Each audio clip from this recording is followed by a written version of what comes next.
Saya sentiasa bersama, dah musim begini dengan cucu je lah. Ya saudara, di Sabah ada penurunan lagi, Alhamdulillah. Trend penurunan di Sabah begitu ketara sekali.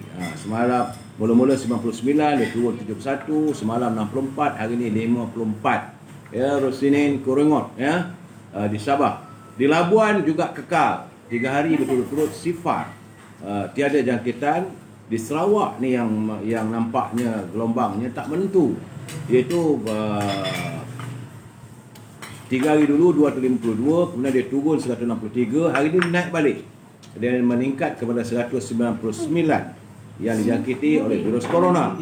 Di Kedah Alhamdulillah turun 2 angka, semalam 25, hari ini 20. Di Pulau Pinang, Mami, Combi, Alhamdulillah 99. Nanti sekali mereka bawa pi lah 96 ke 69 ke, supaya pergi ke depan lah no. Di Perak ni apa hal pula yuk? 48 4 hari dulu, kemudian dia naik 49. Semalam dia turun 34, hari ni naik balik 83. Begitu juga di Selangor, semalam 464, hari ini meningkat kepada 561. Ya saudara, di Kuala Lumpur wilayah Persekutuan Alhamdulillah 119 malam, hari ini 103. Putrajaya sifar, tiada jangkitan. Negeri Sembilan juga Alhamdulillah 2 angka, kekal 2 angka. 45 semalam, hari ini 10. Cuma di Melaka semalam ingatkan boleh bertahan, tapi tak mampu bertahan di Melaka. Semalam sifar, hari ini naik 11 orang. Di Johor, dia punya gelembungnya tu masih lagi tak menentu. Saudara, waktu walau apapun UMNO BN terbaik. Ya. Di Johor semalam 165, hari ini naik balik 273. Di Pahang Alhamdulillah trendnya begitu menggalakkan. 3 hari lepas 3, semalam 2, hari ini 1 saja. Begitu juga di Terengganu, semalam 36, hari ini 8. Di Perlis, ini yang tak seronoknya, sebab di Perlis ni 2 hari lepas 17, kemudian dia turun 1. Ingatkan boleh bertahan lah, tapi tak mampu bertahan. Dia meningkat balik, hari ini 7. Begitu juga di Kelantan semalam 16, hari ini 19. Itulah keadaannya saudara, kedudukan COVID-19. E-commerce jangan lupa saudara berhubung dengan Azhar 011330411241. Pesanlah apa rendang tok maknya ataupun baulu berdar, ataupun boleh berhubung dengan Siti Fareha 017-711-4300. Dendeng manis Siti Fareha di dapur tu kelkung-kelkang duk masak dia punya dendeng. Boleh juga saudara berhubung untuk mendapatkan buah-buahan daripada Syauqi 012-357-5703. Ini untuk yang mereka tinggal di Lembah Kelang. Dan peluang perniagaan untuk bersama dengan syarikat Sorelicious Legacy, jus segar dari ladang kepunyaan Siti Suraya dan Farhana Nasrun. Boleh hubungi kedua-dua mereka 03-624-10786. Ada jus cordial, jus nanas, jus roselle. Kita sama-sama bantu-membantu. Saudara nak berniaga juga boleh menjadi ejen kepada beliau, silakan. Saya menyediakan halaman ini untuk teman-teman memberi pencerahan kepada saudara tentang e-commerce. Saudara, itu e-commerce. Kita sekarang ni cuba kita lihat ya, sekadar percambahan minda. Semasa zaman Khulafa Ar-Rasyidin, Amirul Mukminin Umar Al-Khattab, pernah berlaku kekeringan yang melampau di sekitar jajahannya. Tumbuh-tumbuhan tak hidup, ternakan mati, rakyat kelaparan. Walaupun ada bantuan dari gubernur-gubernur Amirul Mukminin dari Syam, iaitu Abu Ubaidah, Muawiyah, Abu Sufyan dari Mesir, Ammar bin Ash dari Iraq, Sa'ad bin Abi Waqqas dari Bahrain, Abu Hurairah, dan dari pelusuk jajahan lain. Tetapi kemarau di Madinah dan Mekah amat teruk sekali ketika itu. Jadi kesan daripada keadaan begitu, Amirul Mukminin berpuasa dan dia berbuka hanya dengan roti dan minyak zaitun saja. Malahan dia berikrar, selagi rakyat tidak terlepas dari masalah, selagi itulah dia akan memakan roti dan hanya makan dengan minyak zaitun. Itu contoh Khalifah Islam kita yang lalu. Jadi ada masanya Amirul Mukminin Umar Al-Khattab ni, dia mengikat perut. Malahan ada riwayat mengatakan dia ikat perut dia di batunya. Sehinggalah satu masa Amirul Mukminin menggesa semua sahabat-sahabat beliau membuat solat, mohon hajat yang jemaahnya hampir puluhan ribu. Kesan daripada solat hajat itu, maka sehari 2 hari selepas itu turunlah hujan. Jadi artinya kalau kita berhadapan dengan masalah COVID-19 ini, baru pernah berlaku. Cuma di Madinah, Mekah waktu itu dengan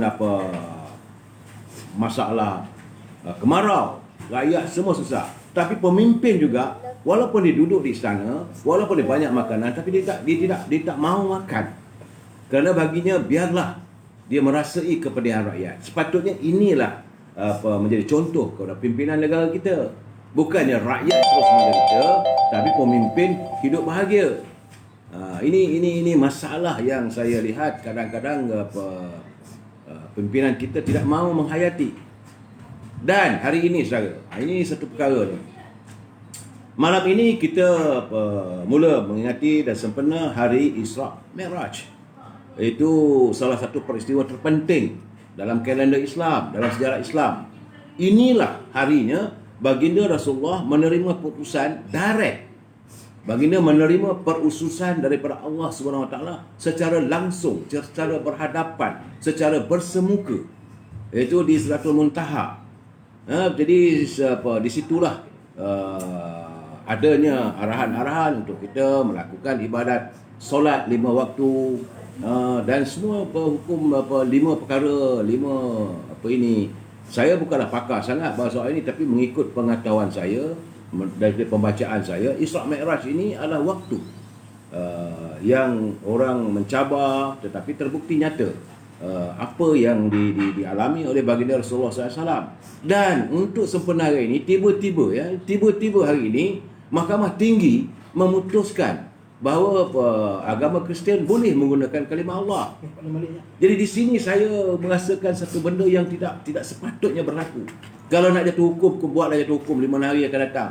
Apakah dengan sambutan Isra' Mi'raj ini, Mahkamah di Malaysia, yang di negara kita ini, negara yang meletakkan agama Islam itu sebagai agama persekutuan, tuntas, full stop. Dan menteri yang jaga undang-undang ini datang daripada saya. Kalau orang marah teman-teman daripada PAS ni, ialah Datuk Taqiyuddin, Menteri Jabatan Menteri yang menjaga hak orang undang-undang, segala mahkamah dan sebagainya. Takkan tak boleh berunding dengan hakim. Ialah kalau betul lah nak jatuh hukum apa semua pun, tunggulah, janganlah sempena Isra' Mi'raj. Jadi saya pulangkan kepada menteri, saya tak mahu mengulas lebih, nanti saya dilihat sebagai menghasut dan sebagainya. Ada teman-teman saya bertanya, Tok, malam ni kenapa tak ulas tentang Mahkamah Tinggi memutuskan bahawa agama Kristian boleh menggunakan kalimah Allah. Ini saya kata saya tak mau campur lah. Saya kata ini berkait dengan undang, saya bukan pakar undang-undang. Berkait dengan hal agama, saya bukan pakar agama. Tapi kita haraplah supaya pimpinan negara ini dapat melihat, jadi ini keadaannya. Okey saudara, kita akan berusaha supaya negara rahmah, ummah sejahtera. Saudara, salam impian moratorium kumpulan wang simpanan pekerja RM10,000. Dah masuk hari yang ke 8, 9, 10. Dah 3 hari tak ada dengar apa cerita pun tentang RM10,000 one off, tak ada. I Lestari ke, I Sinar ke, tak tahulah saya. Begitulah keadaannya kita, saudara teman-teman semua. Sentiasalah kita berserah pada Allah SWT. Tu salah Tijah Wagirin sedih. Saya juga turut bersedih dalam keadaan hari ini. Jadi mereka mengaku sebagai pejuang Islam tak mampu melaksanakan perjuangan. Kononnya hebat sangatlah nak berjihad dan sebagainya, tak ada pun. Dulu di luar kerajaan, sekarang berada dalam kerajaan, satu hal. Yang kedua tentang ini masalah rakyat tak ditangani. Jadi akhirnya orang Perak kata I bengang. Memang bengang lah. Okey, sebab itu saya malam ni saya memilih untuk satu tajuk perbincangan kita malam ini ialah Jejak Puteri Reformasi Nurul Izzah. Ini seronok nak bercakap. Tak apa tuan-tuan saudara, boleh bersama dengan saya malam ini. Kita melabun melihat keadaannya, ya. Tapi sebelum saya memberi pencerahan, saya jangan lupa tentang kita santuni pantun Pak Nazir. Apa kata Pak Nazir? Duduk sopan menikmati mihun, juadah ditambah kuih cara. Pengundi 18 tahun tentu mengubah senario negara. Lemak geti goreng sepat, Pak Baba amatlah suka apabila hati tertutup rapat, usah dicuba untuk dibuka. Itulah keadaan saudara ya. Terima kasih Pak Nazil atas kiriman pantun. Cuma hari ini saudara Redmat, malam tadi dia hantar pada saya pantunnya. Sedap juga pantun daripada saudara Redmat ni. Dia kata terang bulan di pagar bintang, pungguk menangis air mata berlenang. Malang sungguh nasib sepisang, buah diambil, pokoknya ditebang. Itulah apakah kita nanti akan jadi begitu. Malangnya nasib kita seperti nasib pisang, pokok ditebang, buahnya diambil. Itu yang saya katakan dulu, kadang-kadang kita mengemis di bumi sendiri. Ya, saudara. Terima kasih saudara Rikmat. Cantik pantunnya, cantik pembayang. Okey saudara, sebelum saya memulakan, saya ingin mengingatkan ini sebab malam ini agak kontroversi isunya. Pemuda Pak Lebay cari pasal puak Yusuf. Kepada teman-teman, saya mengingatkan bahawa saudara bertanggungjawab atas setiap kiriman saudara. Saya minta janganlah menyalahi peraturan daripada Kementerian Komunikasi, dan saudara bertanggungjawab. Saya tidak bertanggungjawab atas keputusan saudara kerana hari ini kita menceritakan di luar petak. Jadi kalau boleh biarlah bahasanya tu bahasa yang mudah-mudah, bahasa yang indah-indah. Jangan kita mencarut, maki hamun dan sebagainya ya. Sebab malam ini agak kontroversi. Kontroversinya sebab saya akan membicarakan tentang Nurul Izzah Anwar Ibrahim. Tentulah teman-teman akan yang suka tak suka, tapi bagi saya kita harus berlapang dada membicarakan semua aspek. Baru tidak tahu politik. Saudara Yahya Zamri bagai pungguk rindukan padang merbuk. Itulah keadaannya saudara. Betul tu. Saudara Selamat Yop, saudara Vanessa Yap, Chips Mo, Hasan Cik Mat. Okey. Sesuatu yang saya sebenarnya tertarik dengan kiriman daripada Ketua Pergerakan Pemuda UMNO Selayang. Ketua Pergerakan Pemuda UMNO Selayang petang tadi masuk dalam wall saya, saudara Syah Zanuriman. So dia menulis, dia kata, mana pergi semua bantuan yang diluluskan dalam bajet 2021 dan yang diumumkan dalam perutusan khas sebelum ini. Jadi nampak gayanya, dia kata rakyat ikat perut, pimpinan sihat walafiat. Jadi itu keadaannya. Dan yang lebih kita sedih sekarang ni, malam-malam ni cerita-ceritanya saya tu tak seronok ceritanya. Kita cerita dia kurang daripada 10 hari. Dulu yang mula baginda Sultan Johor, Sultan Johor Ibrahim Sultan Iskandar hari ini mengumumkan bahawa cadangan untuk mewujudkan majlis pecah tanah untuk pembangunan, iaitu pembangunan terbesar katanya, cadangan pembangunan untuk pusat menjana tenaga elektrik menggunakan solar di negeri Johor, negeri dia sendiri. Ya. Tapi nampak gayanya sepatutnya majlis itu pada 23 Mac ini di Pengerang, dan baginda dijadualkan berangkat untuk meresmikan. Ini projek yang diusahakan oleh baginda. Tapi hari ini dalam kenyataannya baginda memaklumkan bahawa projek Taman Solar Sultan Ibrahim tidak dapat dilaksanakan acara pecah tanah. Jadi saya nampak ini keadaannya pimpinan kerajaan Perpakat Nasional ni seolah-olah nak menjadi masalah dengan Sultan Johor ni. Saya rasa mereka ada masalah nanti ni. Sebab negeri-negeri Johor, projek-projek itu adalah dibawa oleh baginda tuanku untuk pembangunan negeri Johor, tapi tidak terlaksana kerana lesen, kerana pengeluaran projek bernilai 1.4 bilion, bukan sikit. Dan boleh menjana tenaga berkapasiti 450 megawatt. Dan ini telah diumumkan sendiri oleh baginda Sultan Johor. Titah baginda, Taman Solar Sultan Ibrahim adalah projek pelaburan swasta berskala besar pertama diperolehi oleh Johor tahun ini, dan ialah atas usaha baginda sendiri. Titah baginda, projek itu juga seiring dengan pelan pembangunan Mampan Johor 2030 yang mengutamakan kelestarian alam sekitar dalam pembangunan ekonomi serta kemakmuran hidup rakyat. kata baginda, ia akan turut memberi impak kepada pembangunan negeri Johor dengan penawaran kerja kepada pelbagai perangkat, kerana ia juga akan menjadi sistem penyimpanan tenaga solar terbesar di rantau ini apabila ia beroperasi sepenuhnya menjelang tahun 2023. Ini tidak terlaksana.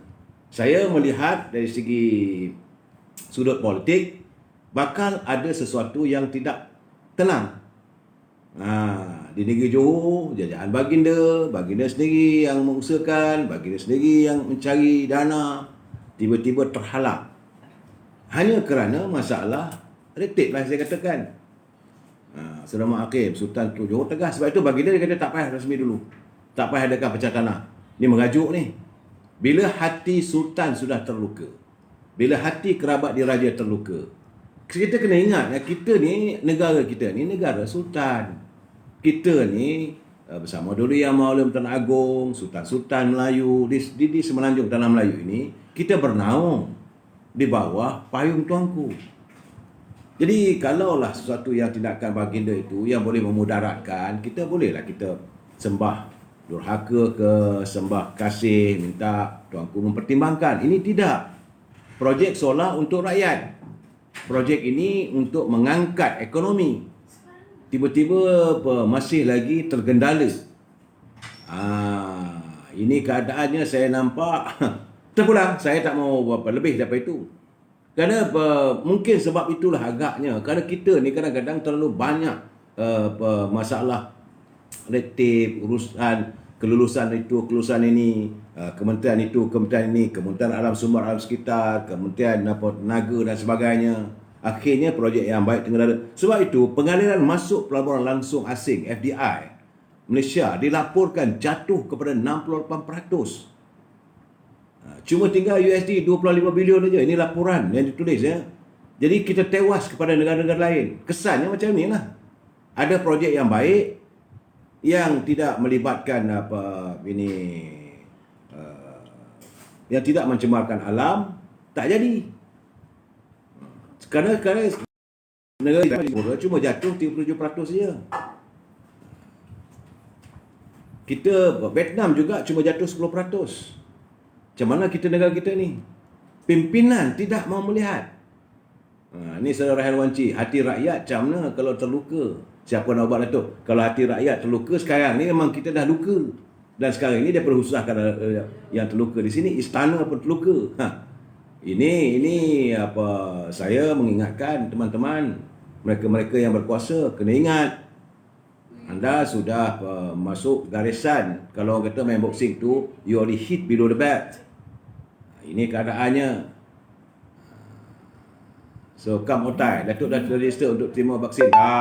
Tak tahu bila nak buat lagi. Saudara Kam Otai. Jadi, bagi saya sekarang ni, kedudukan. Jadi sebab itu Muhammad Melati, abah kau rasa dah hebat sangat. Dia langgar segala-galanya. Itulah keadaannya. Dan dari segi politiknya, malam ini mesyuarat jawatankuasa perunding Muafakat Nasional sedang berlangsung sekarang ni. Di tingkat 36.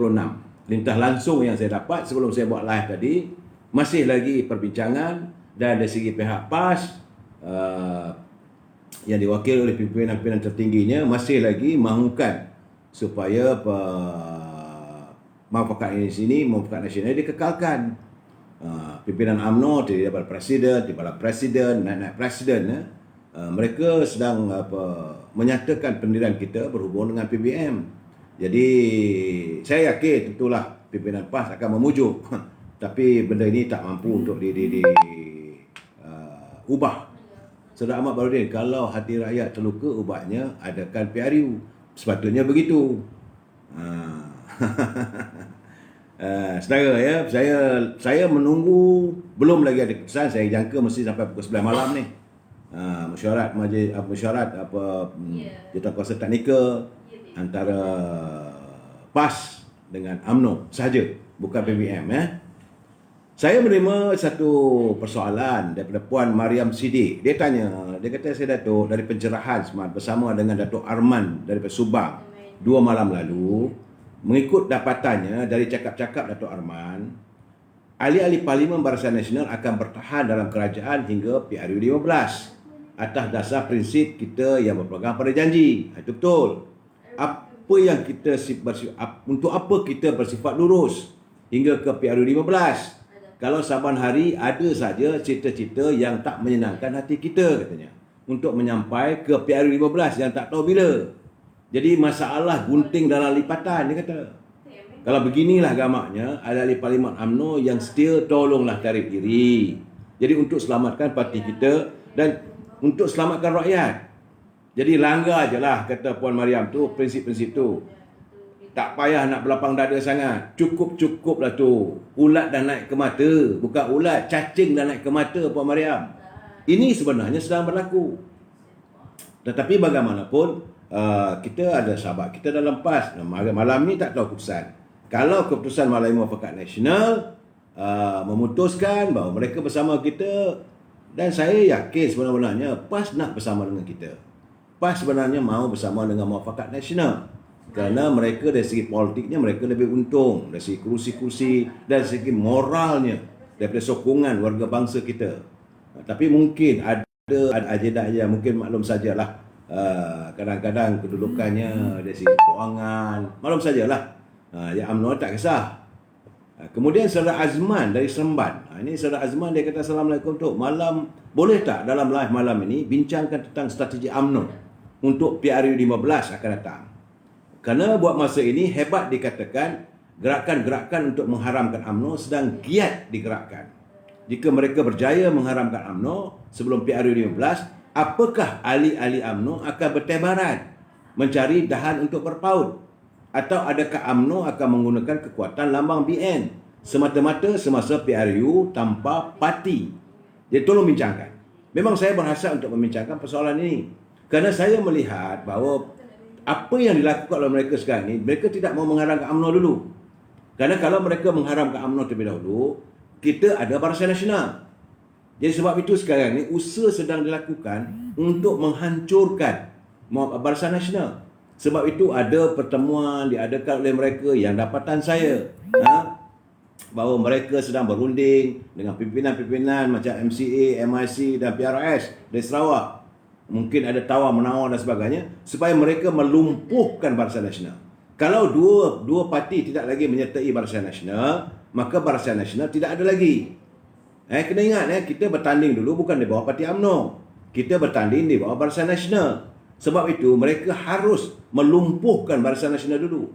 Apabila Barisan Nasional lumpuh, barulah dia nak diharamkan UMNO ni. Kerana kalau dia mengharamkan UMNO, ahli-ahli UMNO akan menyertai Barisan Nasional secara en blok. Semua register menjadi ahli kepada Barisan Nasional. Kerana Barisan Nasional pun telah membuka dia punya perlembagaannya, menerima keahlian terus. Ini yang sedang mereka lakukan untuk menghancurkan Barisan Nasional dahulu. Bukan UMNO. Dalam keadaan begini, apabila Barisan Nasional, sebab berkali-kali saya katakan, saya tidak nampak Tan Sri Perdana Menteri akan memanggil pilihan raya umum secepat mungkin. Kerana setelah dia mengetahui, dia tidak akan mendapat sokongan daripada UMNO. Kalau dia tak dapat sokongan daripada UMNO, kerusi dia sendiri di Paguh pun amat sukar untuk dia menang. Apatah lagi dengan mereka-mereka pimpinan yang melompat-lompat para belacak, para katak yang berada dalam PBM. Dan ini keadaannya. Jadi kalau mereka memanggil pilihan raya dalam waktu terdekat tanpa sokongan UMNO, maka mereka akan tumbang. Saya tidak nampak ada kerusi yang selamat. Ini dapatan saya. Data-data yang ada dengan sangat tangan saya, data-data yang ada bersama dengan Saudara Syam Jalil, data-data yang ada daripada SPRM, daripada aliran pengundi dan sebagainya. Memang Tan Sri Perdana Menteri akan berusaha untuk mempercepatkan sebelum pengundi-pengundi muda 18 tahun yang secara otomatis menjadi pengundi ini disediakan sebagai pengundi. Dalam keadaan begitu pun dia siau juga lagi aliran pengundi muda yang tentu mereka menyanggah pimpinan kerajaan. Jadi di antara itu sebab sekarang ini usaha sedang dilakukan untuk meranapkan dulu Barisan Nasional. Sebab itu saya cuba memperhatikan apabila Datuk Seri Zahid dah melantik, nanya tak setuju secara verbal, tiba-tiba keluar kenyataan daripada Presiden MIC, Presiden MCA yang menyanggah. Banyak orang melihat bahawa sanggahan itu kerana Presiden UMNO tidak memegang jawatan apa-apa dalam kerajaan. Betul. Jadi kalaulah Datuk Seri Zahid Hamidi ini Perdana Menteri, apa cakap dia berkenggih, ikut saja. Tapi kerana beliau bukan Perdana Menteri, maka cadangan untuk lantik Setiausaha Agung Barisan Nasional pun menjadi persoalan. Begitu juga dengan apabila dikatakan bahawa kita menyokong untuk berada bekerjasama dengan PBM sehingga pilihan raya ke-15. Dan ini pula mula kata tidak dibincangkan dalam Barisan Nasional. Tujuannya tak ada bukan. Tujuannya adalah sebagai retak mencari belah. Retak mencari belah. Dalam keadaan begini juga, sebab itu PAS berhati-hati. Kalau UMNO Barisan Nasional selamat, saya yakin PAS akan bersama dengan Muafakat Nasional. Tapi mereka tahu, kalaulah, sebab itu malam dibincangkan, malam ini adalah signal. Apakah mereka akan merubah senario ataupun lanskap politik di mana Barisan Nasional dikuburkan bersama-sama dengan UMNO. Selagi dua pertubuhan ini tidak dapat dilaknatkan oleh mereka, maka selagi itulah mereka terancam kedudukan politiknya. Jadi saya melihat mereka akan berusaha sebaik mungkin untuk membunuh Barisan Nasional dulu. Selepas Barisan Nasional tak ada, barulah mereka akan membunuh UMNO. Kerana kalau bunuh UMNO dulu, ahli-ahli UMNO akan masuk ke Barisan Nasional. Masa Zahid Ibrahim, hati busuk. Dalam politik adalah segala kemungkinan. Di sini saya melihat kalau keadaan itu berlaku, ke mana ahli warga UMNO? Mereka yakin bahawa ahli-ahli UMNO ni akan masuk dengan PBM. Ini satu usaha yang saya rasa tidak mungkin berlaku. Dan saya lihat juga, mungkin malam ni berbincangkan, saya tak tahu. Adanya bahawa cakap-cakap mengatakan bahawa PAS rela untuk menerima ahli-ahli UMNO menyertai PAS. So saya rasa ini satu tindakan yang kadang-kadang gila lah saya kata. Kita baru baik, lepas tu kita tahu pula pimpinan PAS sekejap dengan PN, sekejap dengan mereka adalah anggota PN, Perikatan Nasional. Jadi tak nampak ada logikanya. Tetapi dalam apabila UMNO dah cuba dibunuh, apabila Barisan Nasional dikultuskan, kultus ni habislah kan. Jadi barulah dia akan memanggil pilihan raya umum. Ini keadaan sebenarnya. Sebab itu saya berkali-kali bersetuju dengan pandangan yang Muhammad Mulya Tengku Razali. Sekarang sebelum apa tidak pada kita withdraw terus total. Kita keluar daripada kerajaan Perikatan Nasional. Itu pandangan saya. Saya nak jumpa dengan Presiden UMNO pun tak boleh sebab dia tengah sibuk dengan kes-kes mahkamahnya. Cuma yang mampu saya buat hantar mesej saja. Kita berhati-hati sebab ini percaturan politik. Percaturan politik ni, dalam politik mereka sanggup melakukan apa saja. Saya jangan lupa, untuk percaturan politik orang sanggup mengeluarkan belanja berbilion ringgit. Kerana politik mendapatkan kuasa politik ini, setakat 1-2 bilion itu cheap, murah sangat. Begitu juga kalau tahu lihat di negara-negara luar apa semua, mereka sanggup berbunuh-bunuhan. Mahatma Gandhi dibunuh. Arafat dibunuh. Pimpinan Libya dibunuh. Saddam Hussein dibunuh. Even malahan kita punya Imam Al-Bukhari pun, pemimpin Islam pun ramai yang terbunuh. Sayyidina Ali terbunuh. Osman Affan, Khalifah Islam yang memakmurkan seluruh bumi Islam pun dibunuh. Jadi soal kuasa ni adalah boleh segala-galanya. Jadi sudah memakai perkukuh kolam pertahan kata takdir. Tidak, kita tak boleh perkukuh kolam. Jadi UMNO mesti mantap dan keputusan itu. Sebab itu saya melihat kalau nak mengajar mereka. Jadi ini bagi saya perkiraan di luar peta. Satu ketika dulu waktu mereka cuba menjahanamkan kita melalui Parti Peribumi Bersatu ni, mereka menggunakan Parti Keadilan. Apabila PBM tidak dibenarkan mendaftar. Apa tidak mungkin berlaku satu kerjasama yang sebelum pilihan raya. Ini ada kemungkinan. Kalau kita nak tunjuk kita punya ego, kalau parti dah tak ada, nak buat macam mana? Memang saya tahu tindakan ini akan meledakkan amarah yang teramat sangat. Jadi Hasan Samsudin habis duit rakyat beli-beli kata. Memang keadaan ini akan meledakkan amarah yang teramat sangat. Tapi rakyat dah boleh apa? Di mana kita nak bersandar? Mereka pasti saya nampak akan membunuh Barisan Nasional, kemudian akan menjadikan UMNO ini taruhan untuk diharamkan. Kemudian akan didaftar semula. Ini usaha mereka. Kononnya akan didaftar semula oleh mereka yang berada dalam kerajaan sekarang. Untuk UMNO, pimpinan UMNO, Presiden UMNO mendaftar semula, tak boleh. Nak suruh Datuk Najib tak boleh, nak suruh Datuk Syamud, Datuk Zahid Hamidi tak boleh, nak suruh Datuk Mak Hassan tak boleh. Untuk bila UMNO diharamkan nanti, nak suruh yang bawa mulia Tengku Razali Hamzah, nak tubuhkan balik UMNO, tak boleh.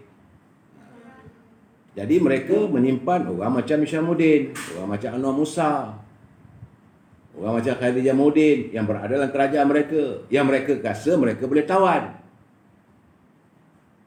Tapi Barisan Nasional dibunuh dulu. Ini keadaannya.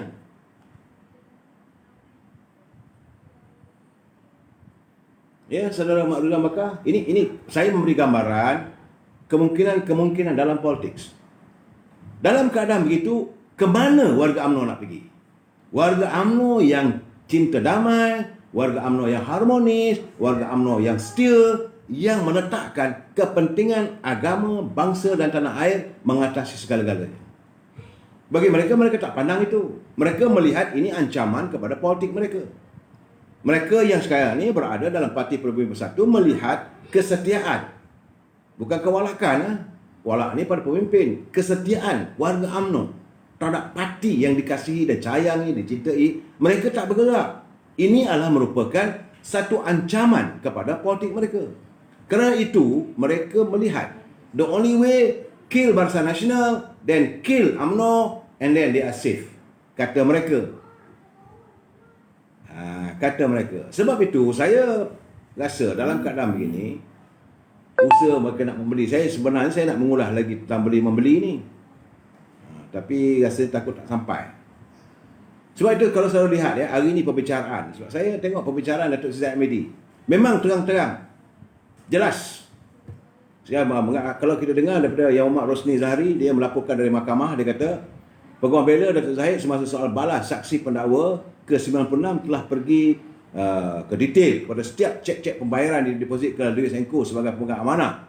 Antara keterangan saksi SP96 mengesahkan bahawa kesemua dokumen yang ada dalam fail PIN adalah salinan, bukan original. Tiada bukti langsung mengenai arahan untuk memasukkan wang dalam client account.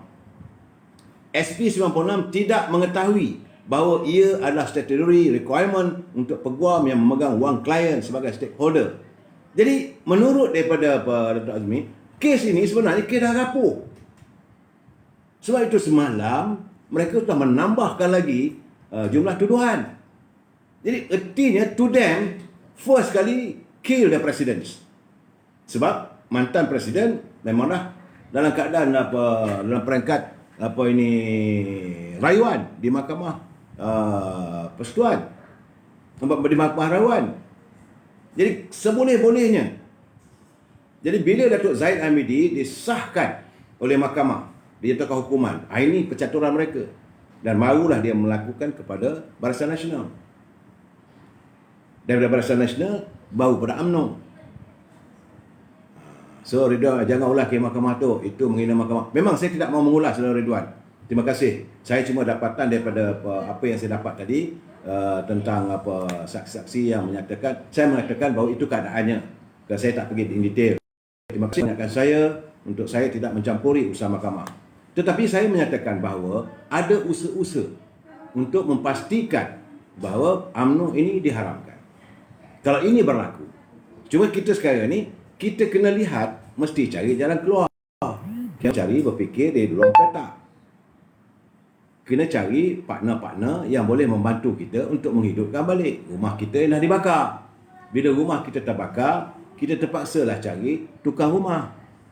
Yang kontraktor-kontraktor baru yang nak membantu menghidupkan balik rumah kita ni. Supaya rumah kita ni dibaik pulih. Rumah kita dapat dibangunkan semula. Sebab dalam keadaan sekarang, saya melihat mereka-mereka yang berada dalam kerajaan, dalam kabinet, tidak bersimpati dengan UMNO. Sebab itu mereka berdiam diri. Ataupun mungkin mereka sudah tahu percaturan begini, pada pemikiran mereka, itu akan berjaya. Mereka ingat itu cadangan itu berjaya. Sebab itu saya marah sangat-sangat dengan ahli Parlimen UMNO ni yang bergelar menteri. Mereka tidak ada jati diri untuk menyelamatkan parti mereka sendiri. Berhempas pulas dah Presiden UMNO. Berhempas pulas dah Dr. Zaid dan Dr. Najib nak menghidupkan UMNO. Memastikan bahawa bendera UMNO, obor UMNO ini terus. Tapi mereka tak peduli. Sebab tu saya nampak usul pada 27-28 ini saya bersetuju dengan pandangan daripada saudara Syam Jalil, Ketua Penerangan Barisan Nasional Selangor. Dia kata dia mencadangkan supaya usul penarikan en blok menteri-menteri dan ahli-ahli Parlimen UMNO dibawa Perkumpulan Agung UMNO pada 27 dan 28 Mac ini. Dan ini perlu dibincang dan diluruskan terus. Tak boleh lagi nak berlapang dada tunggu, tak boleh. Kalau kita tunggu, lagi kita membiarkan masa berjalan, mereka akan terus. Ini benda yang bahaya sebenarnya. Sebab itu saya katakan bahawa PAS dia menunggu, wait and see. Kalau berlaku sesuatu pada UMNO, dia akan membuka pintu untuk ni. Tapi membukukan PAS, UMNO dah jahanam. Ini keadaannya. Sudah pada kapal UMNO dah bocor, maka semua orang UMNO, PAS dan UMNO kena bersatu. Bila kita mewujudkan muafakat nasional itu, dah cantik dah pelayarannya. Bahtera UMNO dah gagah semula. Tapi adanya orang dalam UMNO mengundang ular-ular berbisa masuk dalam muafakat nasional. Dan akhirnya mereka mencari mematuk dengan PAS dulu. Dan dibawa PAS keluar menimbulkan suasana tegang antara kita dengan PAS. Untuk mula rasa saling percaya dan tidak mempercayai. Sepatutnya Tori dah kekal. UMNO PAS kekal muafakat nasional. Hanya bila ada muafakat nasional, runtuh kerajaan Pakatan Harapan. Ini masalahnya sebab adanya warga UMNO bersikap parasit. Mereka ini gunting dalam lipatan. Mereka bertanggungjawab menghancurkan sebuah pertumbuhan yang memayungi seluruh warga bangsa Melayu. Ini saya sebenarnya saudara Rahim Makcik. Saya bila sebut benda ni saya naiknya sikit. Saudara saudara Datuk Jazlan, Datuk Seri Nabil Aziz, Ainda Kuli adalah wira yang ini mereka benar-benar. Sebab yang Muhammad Teguh Aziz dah nampak. Sebab dia orang lama. Sebab itu saya kata, jangan kita perkecilkan orang lama. Tiap-tiap move yang dibuat oleh Tengku Razali tidak untuk diri dia. Apa yang dilakukan oleh Muhammad Tengku Razali semata-mata untuk memastikan UMNO ini terus kekal, relevan dan menjadi parti dominan. Dia bukan mentingkan diri dia. Berkali-kali saya katakan, kalau dia nak jadi Perdana Menteri, sebelum tu pun dah boleh. Tapi kita mula termakan dengan hasutan. Dia nak jadi Perdana Menteri. Nak jadi Perdana Menteri. Jadi, orang yang macam ini kita nak ketepikan. Kenapa? Orang yang mengenepikan Tengku Razali adalah orang besar. Sebab dia merasa berdosa dengan Tengku Razali. Sedangkan jangan lupa benda tu. Saya perhati game gitu. Dan sekarang ni kita nak cari jalan macam mana nak menyelamatkan UMNO. Cadangan daripada saudara Syam Jalil adalah cadangan terbaik saya rasa. Dan ini juga yang dituntut oleh Yang Berhormat Tengku Razali. Supaya kita keluar cepat. Jangan lagi berada dalam Menteri-Menteri Kabinet resign. Dalam keadaan begitu belum sempat mereka nak membunuh Barisan Nasional dan UMNO. Inilah percaturannya. Tapi orang tak nampak. Saya. Jadi kita mungkin malam esok kita bincang lagi persoalan macam mana mereka nak bunuh UMNO selepas saya mendapat apa dapatan saya berhubung dengan perbincangan mesyuarat pimpinan tertinggi UMNO dengan PAS berhubung dengan muafakat nasional. Saya malam ini memang nak mengutarakan tentang isu tentang Nurul Izzah. Sebab gosip politik sekarang ni di kalangan warga Parti Keadilan sudah pun bertiup kencang mengatakan mereka akan menurunkan Nurul Izzah untuk bertanding di Ampang. Saya tepuk tangan. Kenapa? Kerana biarlah Nurul godam ini Mak Lampir ni yang becok mulutnya. Nah, ini gambarannya saudara. Dan rekod Nurul Izzah memang dia selalu menumbangkan menteri-menteri. Pada 2013 Nurul Izzah 2008 2008 pilihan raya Nurul menumbangkan Datuk Syahrizad di Lembah Pantai. Kemudian pilihan raya berikutnya dia menumbangkan ini Raja Nomcik. Kemudian dia balik bertanding tempat bapak dia di Pematang Pau. Dan pilihan raya kali ini dia akan diturunkan bertanding di Ampang untuk menumbangkan Menteri Kerajaan, Menteri Perumahan dan Kerajaan Tempatan, Zuraidah Kamaluddin. Kita ni makan keropok lah. Kita jangan campur. Sebab kita tengok antara Zuraidah dengan Nurul Izzah, bagi saya lah secara peribadi, saya nampak Nurul lebih matang berpolitik dan saya nampak tangkas. Dan dia ada prinsip. Dia tak akan melompat. Selalu berani, huyup Datuk. Huyup lah, tak apalah. Kita cari jalan. Sebelum apa berlaku, kena cari jalan, buat persiapan. Sebab bagi saya, Ampang ini adalah kerusi yang sejarahnya adalah tempat pertembungan warlords. Dan ada satu ketika dulu, tahun 1988 rasanya. Selepas 87 peristiwa UMNO diharamkan, 88-89. Di situlah pertemuan antara almarhum Datuk Harun Idris bertemu dengan Ong Tikiat. Ong Tikiat mewakili parti kerajaan. Itu MCA. Almarhum Datuk Harun bertanding mewakili parti Semangat 46. Ada pertarungan waktu itu.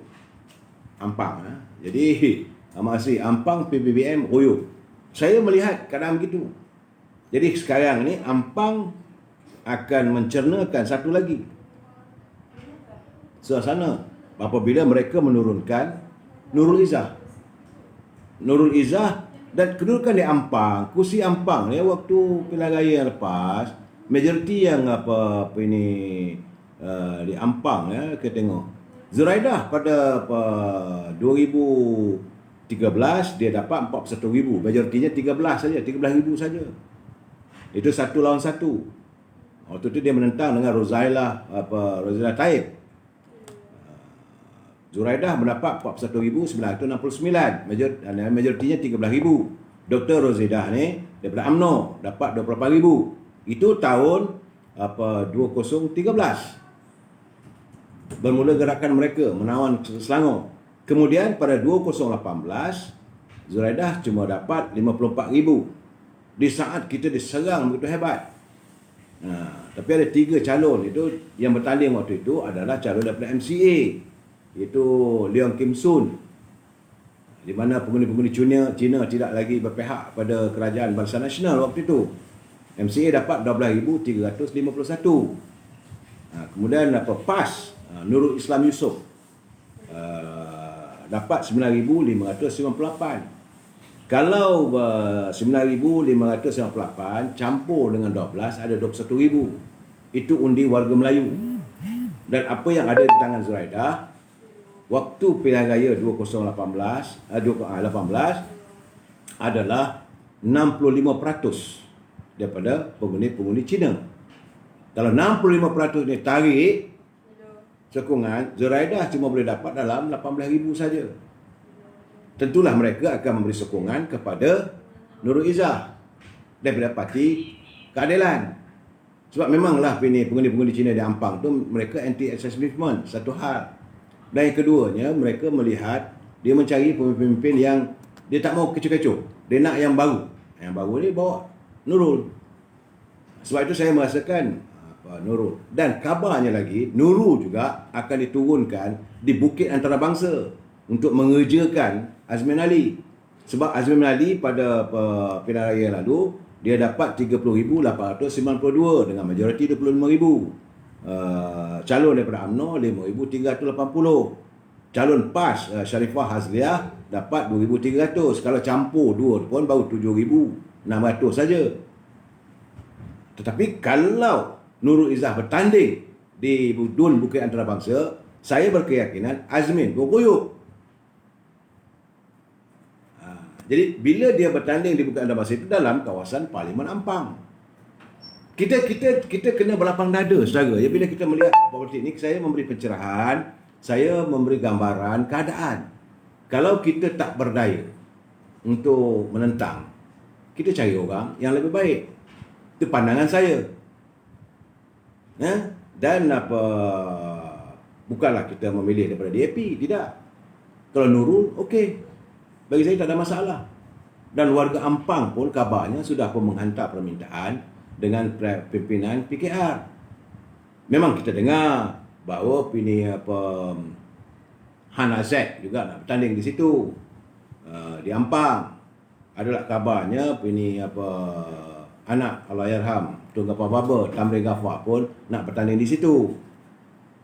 Tapi kalau Nurul turun, saya ingat lebih baik biarlah mereka berdua berdebat. Kita tengok saja, kita sama pakat-pakat makan keropok.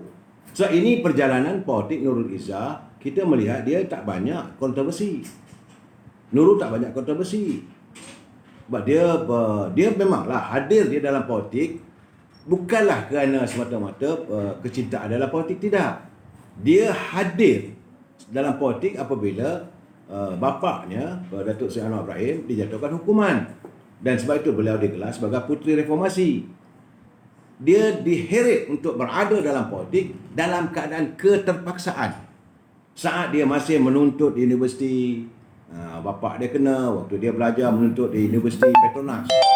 Waktu itulah Datuk Seri Anwar Ibrahim menghadapi tekanan dengan isu liwat dan sebagainya, perbicaraan, mata lebam waktu itu.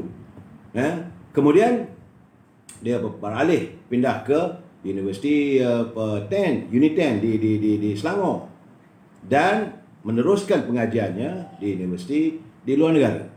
Itu Nurul Izzah punya laluan.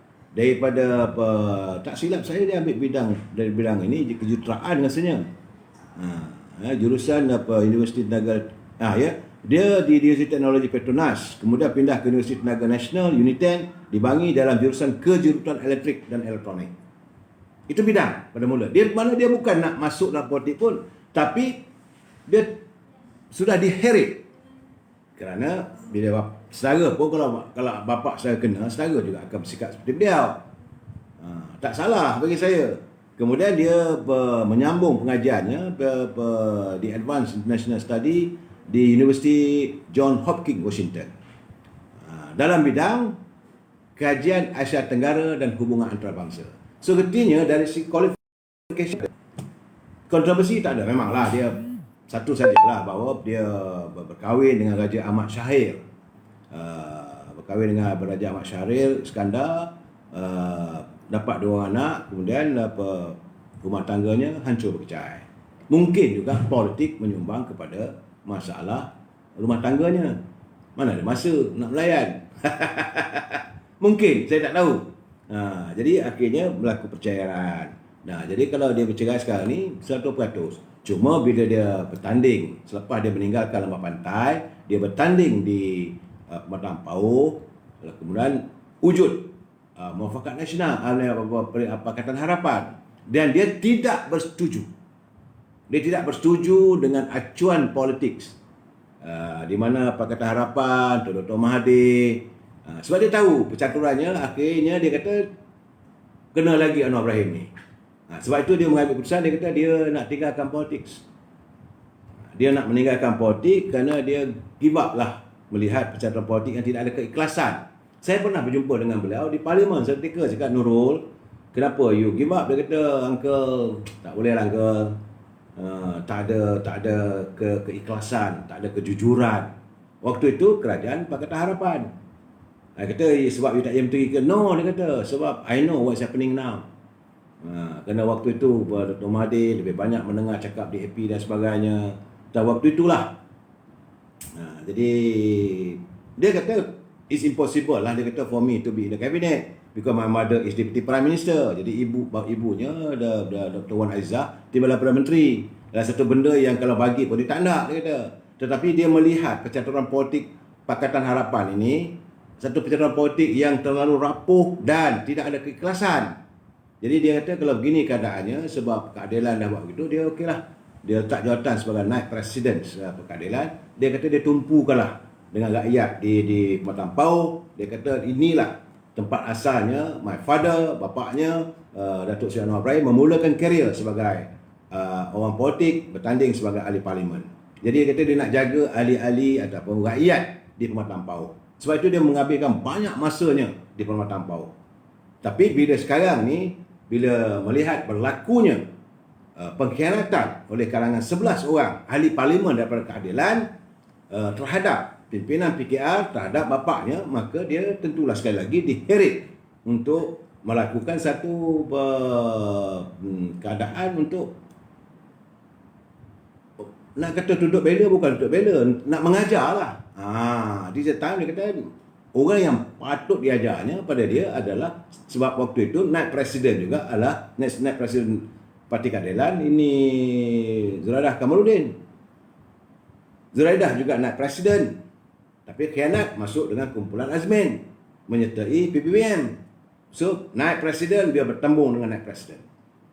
Saya pernah juga bertanya kenapa tak digombak. Dia kata Gombak tu, dia kata biarlah warga Gombak, they know how to solve the problem. Jadi Nurul sudah yakin bahawa Azmin akan tumbang di Gombak. Sebab itu saya merasakan bahawa Megat Iskandar lebih cerah peluangnya. Tambahan pula bila warga PAS menyokong dan pengundi-pengundi bukan Melayu itu daripada keturunan warga Cina juga sudah menyokong siapa saja yang dicalonkan menentang Azmin Ali.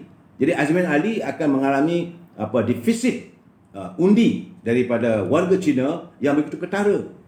Kalau Zuraidah tak dapat lagi 64% undi Cina ni, begitu juga dengan Azmin. Dan warga Cina malahan sudah ada tindakan mahkamah diambil oleh pengundi-pengundi rakyat Gombak mengambil tindakan terhadap Azmin Ali. Tapi sebab itu Nurul kata biarlah Gombak menyelesaikan masalah di Gombak. Saya nak berhadapan dengan Zuraidah kalaulah diizinkan. Jadi ini terpulang. Jadi ini sekadar ramalan saja. Saya melihat kalau Nurul Idah bertanding di Ampang, beliau akan menang. Inilah caranya bagus juga kita tengok. Biar mengajar dia orang ni yang kaki-kaki lompat. Saya asalkan semua 11 campur dengan 16 daripada UMNO. 16 ni kita pedihnya geram dengan ahli parlimen daripada UMNO yang melompat ni. So mereka juga patutnya diajar sebegitu. Kalau mereka bertanding, kita akan turunkan ahli ini calon-calon daripada UMNO. Dan kita harus melakukan buat kerja.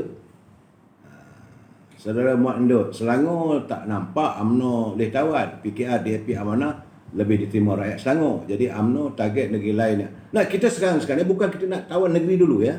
Kita tengok satu persatu duduk kursi. Sebab kita nak buat analisa. Dan kena ingat, dalam keadaan begini, apa choice kita ada? Apabila UMNO nak dibunuh, apabila Barisan Nasional nak dibunuh oleh mereka. Dan mereka yang nak membunuh UMNO itu bersekongkol dengan kumpulan Zuraidah. Kalau itu berlaku, orang kata geramnya pasal, memanglah saya akan sokong Nurul Izzah. Padan muka, itu naluri hati manusia. Sebab mereka memang takkan. Kalau mereka nak minta bekerjasama dengan UMNO, sekadar-kadar untuk menyelamatkan nyawa saja. Mereka nak menjadikan UMNO ini sebagai upih yang boleh diseret untuk mereka. Kalau dah tak ada kenderaan, mereka nak naik upih macam kecil-kecil dulu, upih pinang. Jadi yang akan menariknya warga UMNO. Mereka duduk sedar atas upih. UMNO bukan begitu. Tapi kalau benar kamu nak haramkan UMNO, carry on. Kalau benar kamu nak haramkan Barisan Nasional, carry on. Sebab saya yakin rakyat masih berdiri teguh. Dan apabila waktu begitu, tentulah Presiden UMNO ada mempunyai latar belakangnya. Waktu itu, kalau kita mewujudkan jajaran baru dalam politik ini, jangan salahkan kita. When you push us to the wall, kucing pun kalau anda campak ke dinding, kemudian anda bawa lastik lagi, dia akan cakapkan anda balik. Itulah saya yakin warga UMNO. Apabila UMNO Barisan Nasional dihanamkan oleh mereka, saya ingat warga UMNO di Ampang nak mengundi Zuraidah. Tobatlah home. Pengundi-pengundi Melayu Ampang akan mengundi Zuraidah. Sebab dia bersekongkol. Ini keadaannya. Jadi saya saja cetuskan Nurul ini sebagai amaran kepada mereka. If you want to do it, carry on. Ertinya kita punya cara yang lain. Saya berkali-kali dapat berkesempatan berjumpa dengan Tuan Anwar Ibrahim, berjumpa dengan Datuk Abdul Sani, ahli Parlimen Kapar. Beliau mengatakan, dia kata kita daripada Pakatan Keadilan tidak akan mengharamkan parti UMNO. Tak ada cita-cita pun nak membunuh UMNO, parti yang dianggotai oleh mak bapak kami dulu. Takkan kami sanggup khianat sebegitu sekali. So kami tak akan membunuh UMNO. Dia bagi saya orang begini, okeylah kita santun. Dia kata kalau nak bertanding, kita bertanding secara anak jantan. Vanessa Van, plan B. Memang ada plan B. So kalau plan B itu berlaku, saudara kena menyokong. Sebab kita dah terpaksa. Nak buat macam mana bila rumah kita sudah dirobohkan, rumah kita sudah dibakar, rumah kita dah tak ada lagi. Okey, untuk sementara kita membina balik rumah kita, tentulah kita terpaksa tempat tinggal yang lain untuk kita berteduh untuk seketika. Mak Sabu bertanding memang Datuk. Mak Sabu itu Mak Sabu saya tak nak campur. Sebab saya sekarang ni mula-mula sekali kita harus kerjakan dulu. Orang macam Zuraida, orang macam ini Azmin Ali, ini orang mesti dikerjakan terlebih dahulu. Mereka inilah yang nak membunuh UMNO dari dulu lagi. Sebab begini, rumah nak kena bakar. Memanglah sebab itu saya bersetuju dengan pandangan Saudara Syam Jalil. Perhimpunan UMNO pada 27 Mac ini sepatutnya, semestinya membawa usul untuk menarik keluar secara total. Tak boleh lagi berlengah-lengah. Sebab selagi kita dalam, selagi itulah mereka nak bunuh kita. Jadi kalau kita tarik keluar, so kerajaan Tumbang Ambing, mereka tak dapat memikir macam mana nak mengharamkan UMNO. Dia ada waktu, kita ada lebih kurang berapa hari. Hari ini kita ada 9 atau 10 bulan. Kita ada 17 hari. Dalam 17 hari ini, warga UMNO tak boleh lagi nak memikir lagi, nak ikut cakap Anwar Musa, cukup nak bercakap ini Syahdan Kasim. Dia okeylah dapat projek, dia okeylah dapat jawatan. Anwar Musa menteri, ni kita UMNO ni. Kita sekarang ni yang bakal diharamkan. Rumah Barisan Nasional akan dirobohkan. Tapi kita nak ke mana waktu itu? Batera UMNO ni bukan kapten tu bawa ke Karang, tidak. Diseret. Cangkuk tali itu, tarik Batera UMNO ni, bagi langgar dengan Batu Karang. Itu maksudnya. Termasuk Hamzah Zainuddin pun patut. Itu memang pasti. Sebab bila kita bercakap dengan PBM, Azmin Ali, Zuraida Kamarudin, Hamzah Zainuddin. Ini figura-figura yang sepatutnya UMNO tak boleh maafkan. Mereka melompat, mengkhianati kita, malah sekarang ni nak bunuh kita. Patut ulur lidi, Datuk. Ini bukan soal ulur lidi. Bagi saya, kesilapan besar yang saya dulu, ke saudara boleh refer balik pencerahan saya Sabah malam. Saya menentang, mengundang Parti Peribumi ini masuk menyertai Muafakat Nasional. Kerana saya kata bila Muafakat Nasional masuk dalam Muafakat Nasional, bila PBM menyertai Muafakat Nasional, itulah saatnya kita tidur dalam kelambu di mana ular berbisa yang menunggu waktu untuk mematuk kita. Itu keadaannya. Yang saya tidak bersetuju langsung. Tapi kita disanggah. Orang yang arkiteknya tidak lain tak bukan Anwar Musa bersama dengan Taqiyuddin dan sebagainya. Mereka lah yang buat. Dan pengurusi waktu itu yang memutuskan bersetuju menerima Muafakat Nasional, PBM menyertai Muafakat Nasional, dipengurusikan oleh Tuan Hassan bersama dengan Tuan Ibrahim, yang tidak dapat membaca pemikiran Datuk Seri Presiden. Datuk Seri Presiden kata, saya serahkan kepada Jawatankuasa Teknikal. Artinya dia tak terima lagi. Jawatankuasa Teknikal buatlah keputusan. Kerana selepas Jawatankuasa Teknikal ini berbincang, kita akan bawa dalam Majlis Tinggi. Artinya ada masa lagi tu. Patutnya hayatilah pandangan itu. Kerana waktu itu Datuk Seri Najib dah jatuhkan hukuman. Waktu itu segala-galanya orang UMNO ni, pemimpin UMNO dah kena bawa ke mahkamah dan sebagainya. Sepatutnya mereka dah boleh baca. Tapi mereka tak boleh baca, nak buat macam mana? Kononnya hebat sangat politiknya.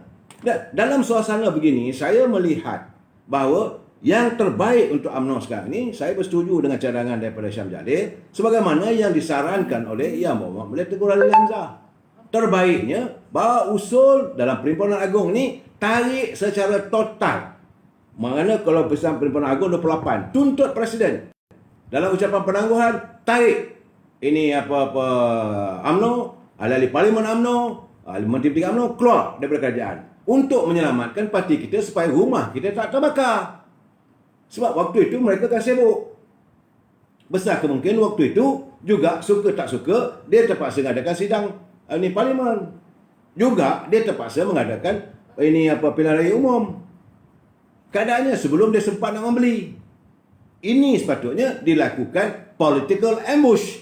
Kita bincang lagi malam esok. Wabillahi taufiq wal hidayah. Assalamualaikum warahmatullahi taala wabarakatuh. Selamat malam.